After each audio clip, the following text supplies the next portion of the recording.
Um estudo da Fundação Getúlio Vargas, em parceria com a Universidade Federal de Minas Gerais, constatou que a maioria dos moradores em comunidades com UPPs apoia a continuidade desse tipo de policiamento.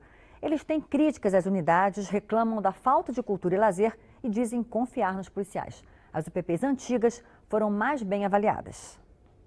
As UPPs surgiram como uma nova política de segurança pública. A polícia passou a fazer parte da comunidade.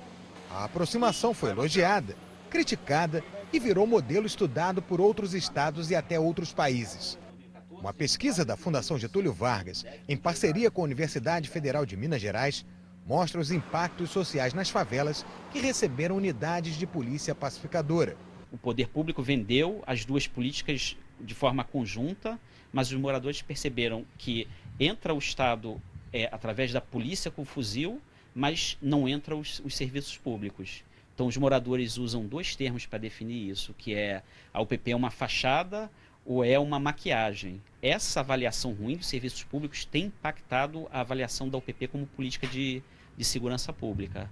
No estudo feito com 2.000 moradores de 20 comunidades, as UPPs foram divididas em dois grupos, novas e antigas. Na média, a nota das UPPs mais antigas foi 6, maior do que os 4,5% recebido pelas recentes. Serviços públicos estão melhor do que antes na percepção dos moradores. Quase 75% dos entrevistados elogiaram o fornecimento de energia. A maior reclamação é a falta de cultura e lazer. A chegada da PM não impede a liberdade de expressão. A confiança nos policiais ainda é frágil. Eles não sabem chegar e te abordar, como eles são pagos para isso. Chega, esculacha morador, bate, entendeu? Teve até um caso que deixaram um monte de homem lá pelado, um monte de meio de criança. Entre os moradores que vivem em áreas pacificadas, fica uma pergunta ainda sem resposta. Será que as UPPs continuam após a Olimpíada? A gente tem que esperar e torcer, né? Que siga isso que está aí hoje, a tranquilidade. Trabalhador descendo, subindo, sem ninguém, sabe, sem medo de nada. Todo mundo tem essa interrogação, né? Será isso aí é só para a Olimpíada e depois? Pois é, eu volto a conversar com o professor Newton de Oliveira. Esse estudo da Fundação Getúlio Vargas e da Universidade de Minas mostra uma realidade um pouco diferente em relação ao que pensam os moradores. Professor, em que ponto as UPPs mais recentes erraram em relação às UPPs que foram mais bem avaliadas? Olha, fundamentalmente porque as UPPs, elas são uma estratégia de produção de segurança pública que significa você fazer a saturação policial numa região onde o Estado não entra e a partir desse processo de saturação policial, de intervenções táticas, normalmente feita no seu início pelo Batalhão de Operações Policiais Especiais, o BOP, você criaria ali uma polícia de proximidade, de comunidade, uma polícia comunitária.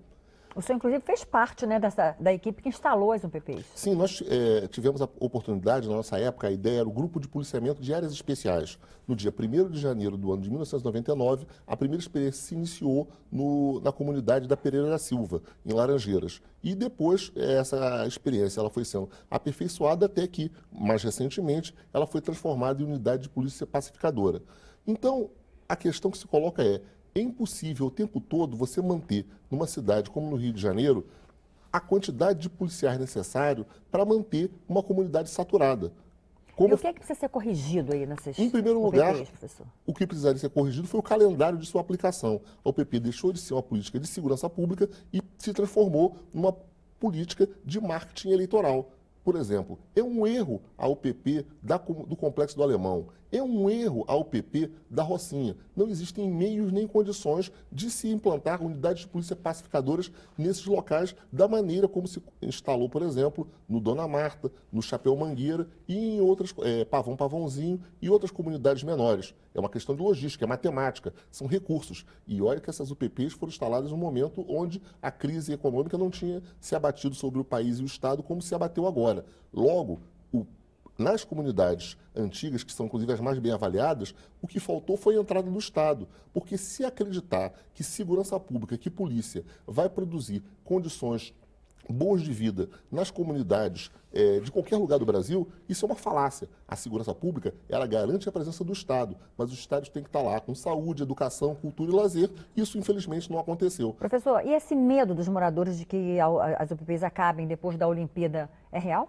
É absolutamente real, porque o UPP hoje é um projeto falido, em função da grandiosidade que ela tomou e da falência que acontece, sobretudo, nas suas maiores instalações. Isso é verdadeiro porque a ideia das unidades de polícia pacificadora, e sua própria geografia, foi de criar um cinturão em torno dos locais onde ocorreriam os grandes eventos, para que se pudesse ter um ambiente de segurança e que isso ficasse como legado e depois pudesse ser seguido como política pública para o restante das demais comunidades. Só que esse calendário foi atropelado em função de interesses que não os interesses dos cidadãos fluminenses. Ok, professor Nilton de Oliveira, muitíssimo obrigada aqui por seus esclarecimentos aqui no Repórter. Um ótimo trabalho para o senhor. Ok, obrigado, uma boa tarde. Boa tarde.